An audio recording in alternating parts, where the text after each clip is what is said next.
আসসালামু আলাইকুম সবাইকে। অবাধ্য প্রণয় গল্পের 24 নাম্বার পার্ট। তো বেশি কথা না বলে চলুন গল্প শুরু করা যাক। রাইসা ট্রেতে করে 2 কাপ কফি আনলো।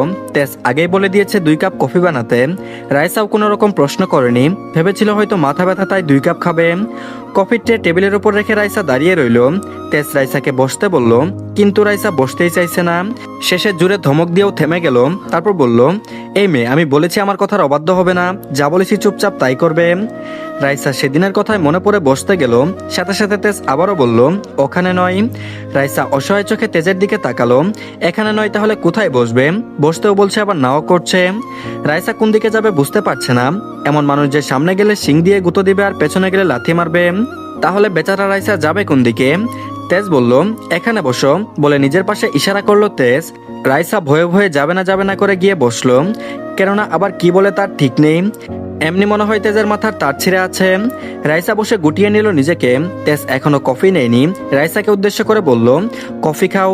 রাইসা অবাক হলো, সে কেন কফি খাবে? কফি তো তেজের জন্য বানিয়েছে।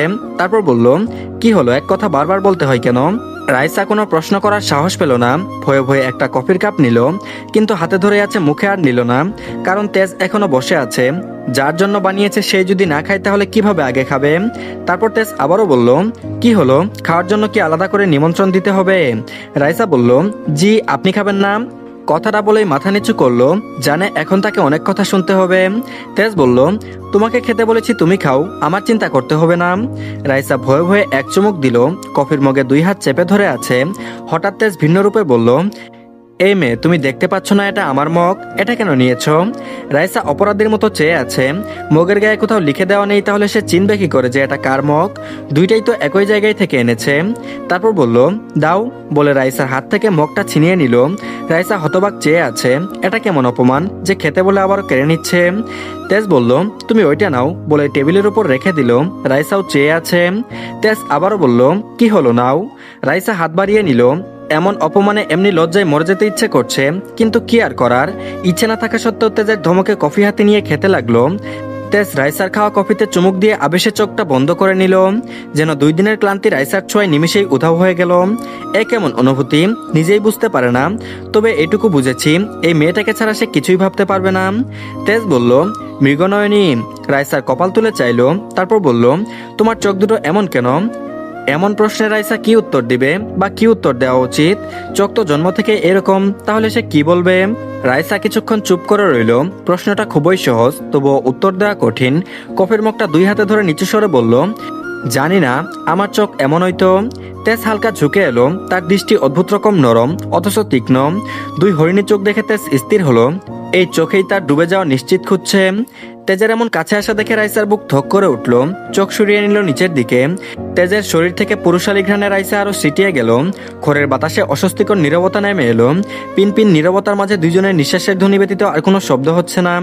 তেজ পূর্বের নেই তাকিয়ে দেখছে। ধীরে ধীরে কফির মগ হাত থেকে নামিয়ে রাখলো টেবিলের উপর। তারপর বলল, আমাকে দেখতে কি গুন্ডা লাগে? রাইসা বলল, জি না। তেজ বলল, তাহলে এভাবে আতঙ্কে আছো কেন? রাইসা বলল, এমনি। তেজ আরেকটু ঝুঁকে রাইসার কপালে থাকা চুলগুলো সরিয়ে দিল, যা চোখে পড়ে আছে, আর রাইসা বারবার চোখ বন্ধ খোলা করছিল। তারপর আবারও বলল, যাও, অনেক রাত হয়েছে, ঘুমাও। রাইসা চলে গেল। তেজ রাইসার যাওয়ার পানে সোফায় হেলান দিয়ে রইল। প্রায় অনেক সময় পর উঠে নিজের রুমে গেল। এখন আর দম বন্ধ হওয়া লাগছে না। বুকের ভেতর যেন পাথর বেঁধেছিল, যার কারণে শুধু রাইসাকে দেখার জন্য মনটা ছটফট করছিল। আর এদিকে পরদিন রাইসা কলেজের উদ্দেশ্যে বের হয়েছে।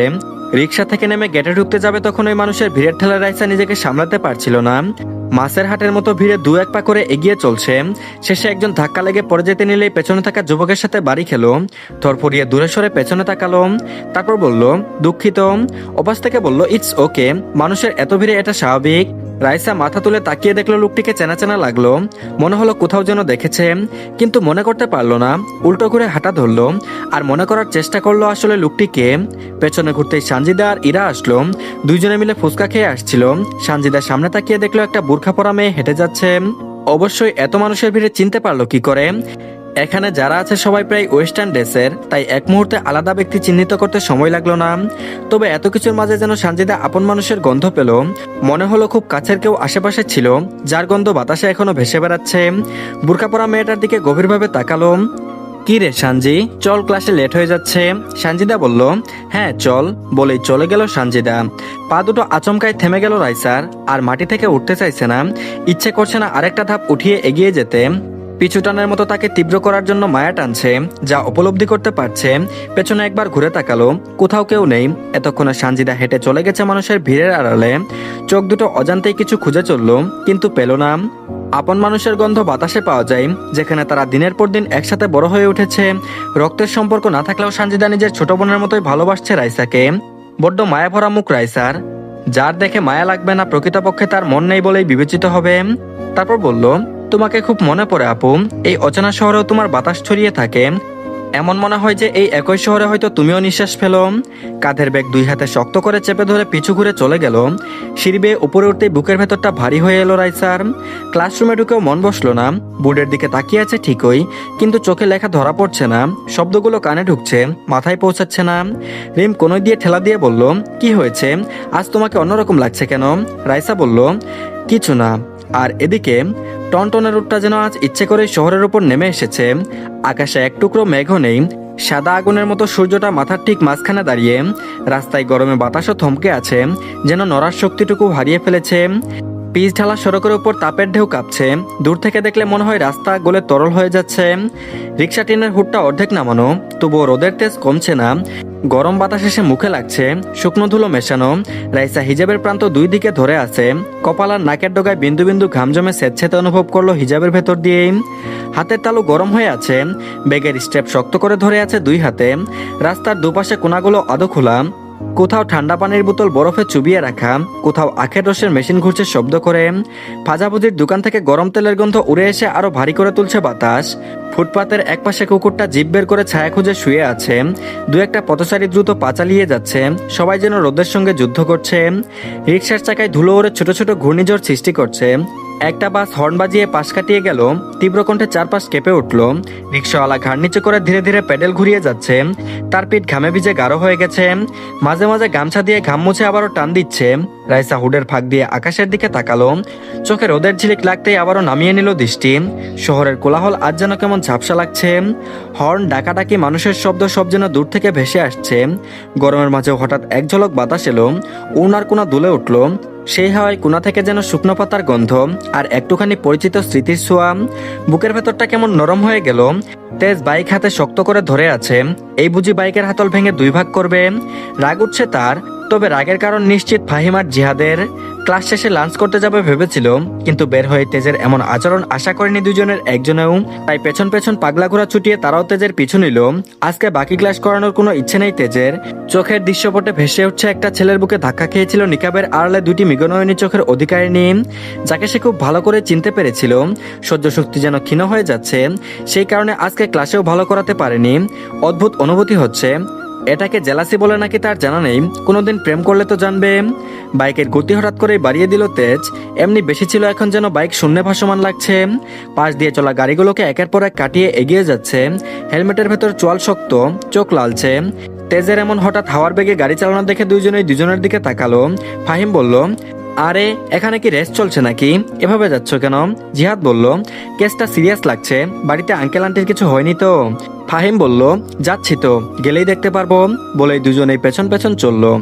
রাইসা গেট পেরিয়ে সবে ভেতরে প্রবেশ করেছে, অমনি হাতে টান পড়তেই থেমে গেল।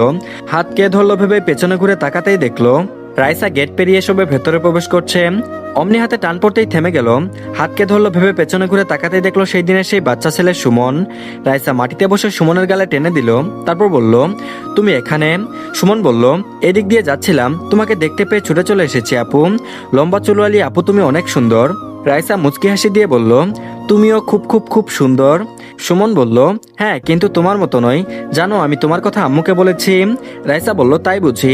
সুমন বলল, হ্যাঁ বলেছি, আমার মিষ্টি একটা আপুর সাথে দেখা হয়েছে, লম্বা চুলওয়ালি, একেবারে খায়রুন সুন্দরের মতো।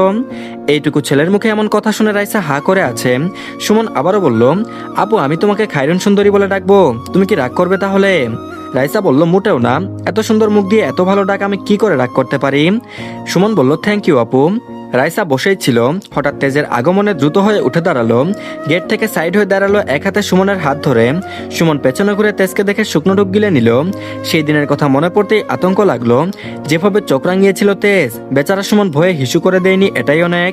কেমন শক্তভুক্ত বলশালী যুবকের চোখ পাকানো দেখলে যে কেউই ভয় পাবে। সেখানে সুমন ছোট ছিল।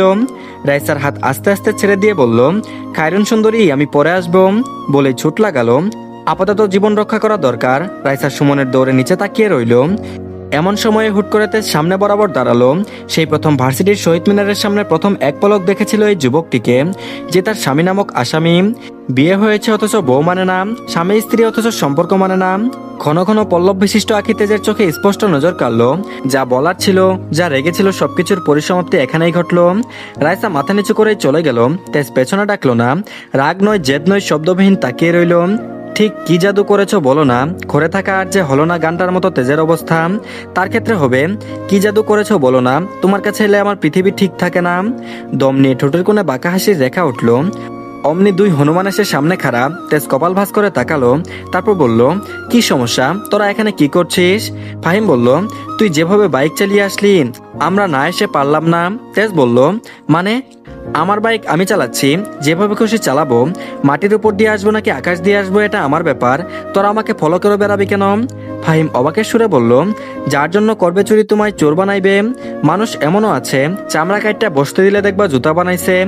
দুজনেই তাকিয়ে আছে যেন এখানে কমেডি শো চলছে। তারপর বলল, কি হলো, এভাবে তাকিয়ে আছিস কেন?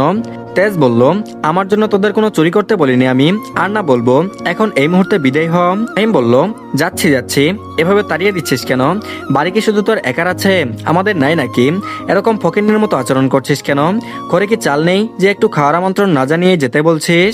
তেজ বলল, থাকলেও আমার বাড়ির চাল তোদের জন্য নিষিদ্ধ, যা ভাগ। তেজ এসব বলতেই মাহাতাব নয়ন গাড়ি নিয়ে আসলেন। গাড়ি থেকে নেমে ফাহিম আর জিহাদের উদ্দেশ্যে বলল, আরে তোমরা? ফাহিম বলল, জি আঙ্কেল, আসসালামু আলাইকুম। ফাহিম জিহাদ দুজনেই সালাম দিল। উত্তরে মাহাতাব নয়ন বললেন, ওয়ালাইকুম আসসালাম। তোমরা এখানে গেটের সামনে দাঁড়িয়ে আছো কেন? বাড়িতে চলো। ফাহিম মুখটা আবলার মতো করে বলল, না ঠিক আছে আঙ্কেল, অন্য একদিন আসবো। মাহাতাব নয়ন বলল, গেট পর্যন্ত এসে ঘুরে যাবে এটা কেমন কথা, ভেতরে আসো। তো ধন্যবাদ সবাইকে, এই পার্টটি এই পর্যন্তই।